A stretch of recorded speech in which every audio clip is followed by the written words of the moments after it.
آیات آئیں گی کراس ریفرنس کے طور پہ. ایاک نعبد و ایاک نستعین. تعریف کرنے کے بعد اے اللہ ان ساری چیزوں کے ہوتے ہوئے حق تو یہ ہے کہ عبادت بھی تیری ہوگی، دعا بھی تجھی سے کی جائے گی. اے اللہ ہم صرف تیری ہی عبادت کرتے ہیں اور کرتے رہیں گے، تجھی سے مدد مانگتے ہیں اور تجھی سے مانگتے رہیں گے. کیونکہ یہ مضارع کا صیغہ ہے جو کنٹینیوشن ہے. پریزنٹ ٹینس اور فیوچر ٹینس عربی میں ایک ہی ہوتا ہے. ہمارے تو تین ہوتے ہیں نا اردو میں اور انگلش میں، پاسٹ، پریزنٹ اور فیوچر. عربی میں فیوچر اور پریزنٹ کے لیے ایک ہی صیغہ استعمال ہوتا ہے، وہ یہاں پہ استعمال ہوا ہے. ایاک نعبد و ایاک نستعین. اور اگر اس کو دعائیہ بنائیں گے جس طرح کہ اعلیٰ حضرت نے ترجمہ کیا ہے، احمد بریلوی صاحب نے، انہوں نے بہت زبردست ترجمہ کیا. انہوں نے کہا اے اللہ ہم صرف تیری ہی عبادت کریں اور صرف تجھی سے مدد چاہیں. یہ علیحدہ بات ہے کہ وہ خود اور ان کے ماننے والے غیر اللہ سے بھی مانگتے رہے ہیں. ترجمہ ٹھیک کیا ہے. اسی لیے میں کہتا ہوں قرآن میں کوئی چیز نہیں داخل ہو سکتی. قرآن کا ترجمہ فٹ ہے، آپ کسی کا اٹھا کے دیکھ لیں، ترجمہ سب نے ٹھیک کیا ہوا ہے. اچھا، عبادت میں تو دعا بھی شامل ہے. جامعہ ترمذی میں حدیث ہے، سنن نسائی میں حدیث ہے، ابن ماجہ میں الدعاء هو العبادہ، دعا عبادت ہے. تو جب دعا عبادت ہے تو ایاک نعبد میں دعا شامل تھی. یہ پھر ایاک نستعین کیوں آیا؟ اس لیے کہ سب سے سینسٹیو ایشو ہی دعا کا ہے، غیر اللہ کو مدد کے لیے پکارنے کا. تو اللہ تعالیٰ نے اس کو اسپیسیفکلی بیان کیا. اس کے باوجود امت کی اکثریت غیر اللہ سے مدد مانگ رہی ہے. ایک تو ہے ظاہری اسباب، وہ تو آپ مانگیں، تو قرآن میں حکم ہے وَتَعَاوَنُوا عَلَى الْبِرِّ وَالتَّقْوَى وَلَا تَعَاوَنُوا عَلَى الْإِثْمِ وَالْعُدْوَانِ. یہ تو بالکل ٹھیک ہے. وہ ایک مفتی صاحب جو کیو ٹی وی پہ بیٹھے ہوئے ہیں لوگوں کے عقیدے خراب کرنے کے لیے، وہ کہتے ہیں جی اب پھر ہم امی سے روٹی نہ مانگیں جا کے.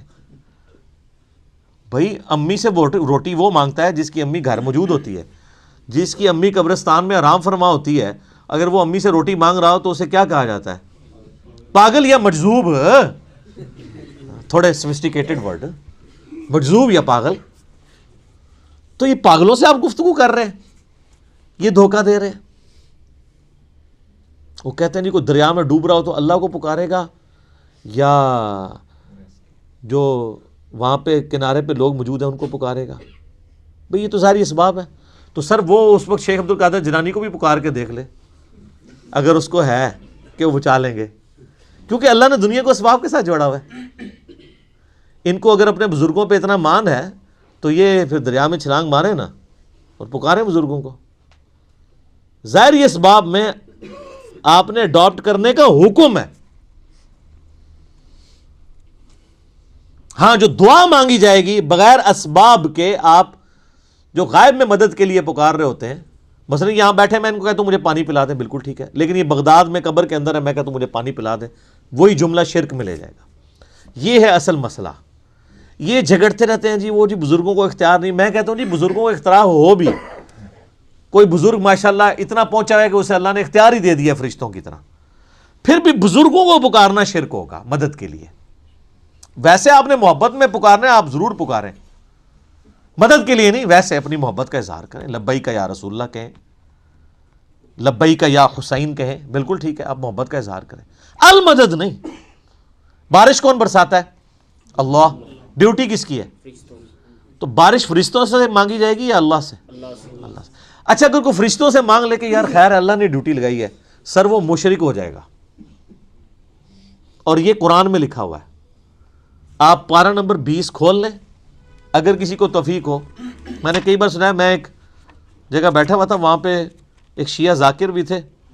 اب مجھے 2-3 دن پہلے، شیعہ عالم تھے بلکہ ذاکر نہیں تھے، 2-3 دن پہلے پتہ چلا ہے وہ فوت بھی ہو گئے. بہت علمی آدمی تھے، اللہ تعالیٰ ان کی مغفرت کرے.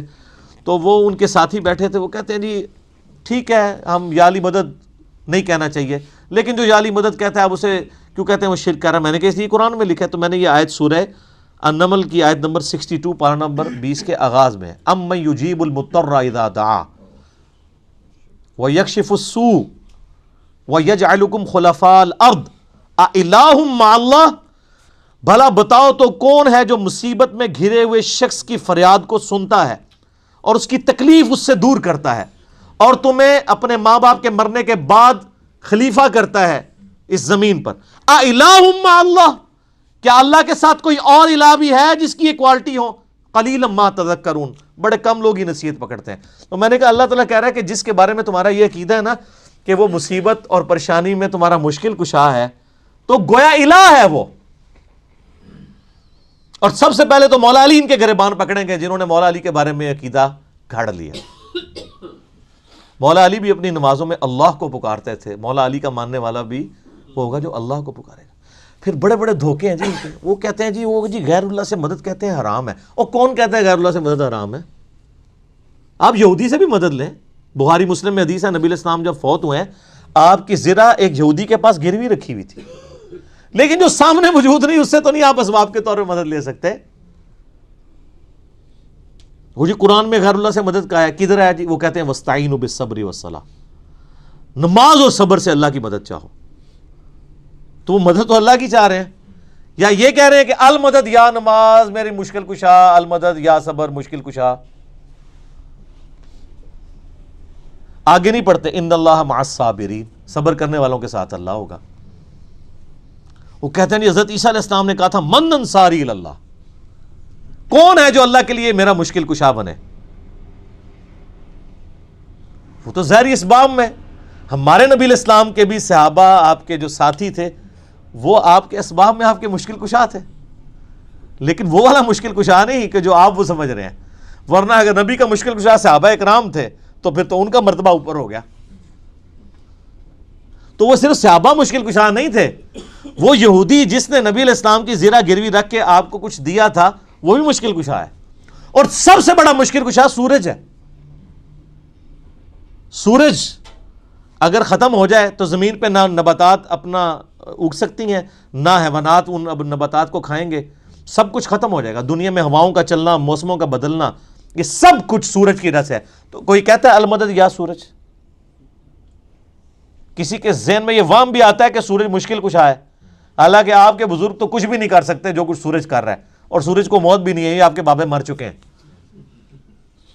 تو کہیں نا المدد یا سورج، کہیں گے نہیں جی سورج کا کیا کمال ہے، وہ تو اللہ نے اس کی ڈیوٹی لگائی ہوئی ہے، تو ہم اس کو کیوں پکارے، ہم اللہ کو کیوں نہ پکارے؟ تو بابوں کی بھی اگر ڈیوٹی لگی ہوئی ہے تو بابوں کو نہ پکارو. ویسے ڈیوٹی کو نہیں لگی ہوئی، اگر لگی بھی ہو for the sake of argument, تمہاری جعلی جو دلائل ہیں اس پہ ایگری کرتے ہوئے، پھر بھی ان کو نہیں آپ پکارو گے.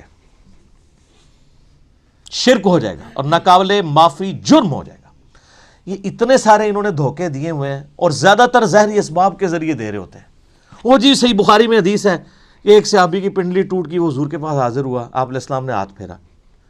بالکل ٹھیک ہے، لیکن آج اگر کسی کی پنڈلی ٹوٹے گی تو نبی علیہ السلام تو دنیا میں موجود نہیں ہے. اور اگر آپ کو اتنا شوق ہے تو آپ اپنی پنڈلی توڑیں، آپ کو روضہ شریف پہ لے جاتے ہیں، پتہ چل جائے گا جڑتی ہے کہ نہیں. نبی علیہ السلام دنیا میں موجود ہوں، ہم دعا کروانے کے لیے اپنے مسائل ان کے سامنے لے کے جائیں گے. تو اس میں کافی سارے دھوکے. میں نے 2.25 گھنٹے کا لیکچر دیا ہے دعا صرف اللہ ہی سے. مسئلہ نمبر 3 میرا ریسرچ پیپر نمبر 3 بھی ہے، دعا صرف اللہ ہی سے، جو ہزاروں لوگوں کے عقیدہ توحید کی اصلاح کا سبب بنا ہے. اسی کی ایکسٹینشن ہے مسئلہ نمبر 43 وسیلہ اور توسل کے صحیح احکام و مسائل. اس پہ گھنٹوں بولا جا سکتا ہے، جتنے انہوں نے لیم ایکسکیوزز ڈیوائز کیے ہوئے ہیں، جتنے دھوکے دیے ہوئے ہیں. اور پھر وہ کہتے ہیں دیکھیں جی وہ اگر وہ جو آپ پتہ ہے پچھلے کئی سال پہلے خانہ کعبہ شریف میں کرین گری، تو کہتے ہیں وہ بزرگوں کے ماننے والوں کو موقع مل گیا، ان کا یہ کہتے تھے خود کچھ حملے ہوتے ہیں مزاروں پہ نہیں روکتے، تو اللہ نے کون سی کرین روک لی؟ اور اللہ کا تو دعویٰ ہی کہیں نہیں ہے کہ میں روکوں گا. وہ ابرا کے لشکر کو ایک دفعہ ہی تباہ کیا ہے. یزید نے جب کعبے پہ چڑھائی کی ہے تو اللہ نے برباد نہیں کیا اس لشکر کو. دنیا بقدر ایفرٹ ہے. صحیح بخاری میں حدیث ہے قرب قیامت میں ایک پتلی ٹانگوں والا حبشی کعبے کی اینٹ سے اینٹ بجا دے گا. اللہ نے حفاظت وہ ابراہیم علیہ السلام کے لیے ایک دفعہ ہی آگ ٹھنڈی ہوئی ہے. کئی صحابہ جو ہیں وہ آگ میں جلائے گئے ہیں رومن امپائر کی جنگوں میں، تیل کے کڑاؤں میں ان کو ڈالا گیا. لیکن آپ کا دعویٰ ہے کہ آپ کے بزرگ سب کچھ کر سکتے ہیں. ہم کہتے ہیں پاکستان کی بجلی پوری کر دیں. اچھا یہ بزرگ جب بیمار ہوتے ہیں، یہ تو آغا خان میں اور شفا انٹرنیشنل میں جاتے ہیں، آپ بیمار ہوتے ہیں آپ کو اٹھا کے مزار پہ لے جاتے ہیں. آمدہ کوئی بزرگ بیمار ہو چیخیں بھی مارتا رہے، اس کو کہ نہیں سر دسو جانا کیڑے مزار تے ہے، اسپتال نہیں تو کھڑنا. دنیا کے مہنگے ترین ہاسپٹلز میں یہ علاج کرواتے ہیں. آپ کو کہانیاں کرائیں گے کہ ہمارے پاس لے کے آؤ ہم بائی پاس کریں گے. کوئی دنیا کا بزرگ جو ہے وہ مجھے ختنہ کر کے بتائے. بائی پاس تو بہت بڑی چیز ہے. بلیڈ مارے بغیر، کیونکہ بائی پاس تو بغیر بلیڈ کے کرتے ہیں نا وہ، سب جھوٹ، فراڈ، اور صحیح ہو رہا ہے آپ کے ساتھ، کیونکہ آپ نے دین بین لوگوں کے حوالے کیا ہوا، تو دیکھیں پھر آپ کے ساتھ کیا کر رہے ہیں وہ۔